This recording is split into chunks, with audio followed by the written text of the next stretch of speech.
அனைவருக்கும் வணக்கம். நான் உங்கள் தோழி. இன்று நாம் காணும் பதிவு ஒரு ஸ்வீட் ஏபிசி அல்வா. இது அல்வா என்றும் சொல்லலாம், ஜாம் என்றும் சொல்லலாம்.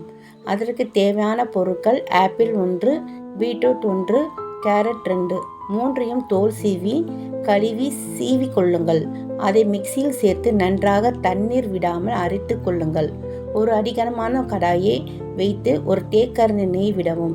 முந்திரி 10, பாதாம் 10 சேர்த்து வறுத்து எடுத்து கொள்ளுங்கள். அந்த நெய்யிலே அரைத்த பேஸ்ட் சேர்த்து ஸ்லோ ஃப்ளேமில் வைத்து கிளறிக்கொண்டே இருங்கள். ஒரு 10 நிமிஷம் பிறகு பச்சை வாசனை போன பிறகு 1 கப் நாட்டு சர்க்கரை சேர்த்து கொள்ளுங்கள்.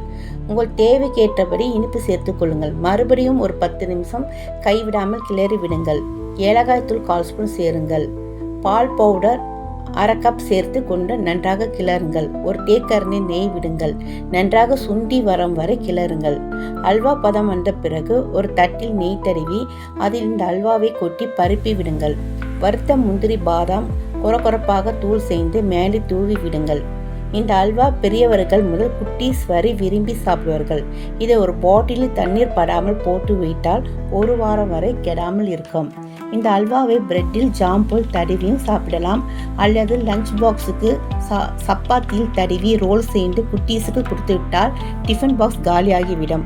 ஒரு டம்ளர் பாலில் 1 ஸ்பூன் எடுத்து நன்றாக கலந்து குடித்தால் மிகவும் சுவையாக இருக்கும். இன்று இந்த 4 in 1 அல்வா செய்து கொடுங்கள். எல்லாரும் உங்களை பாராட்டுவார்கள். நன்றி.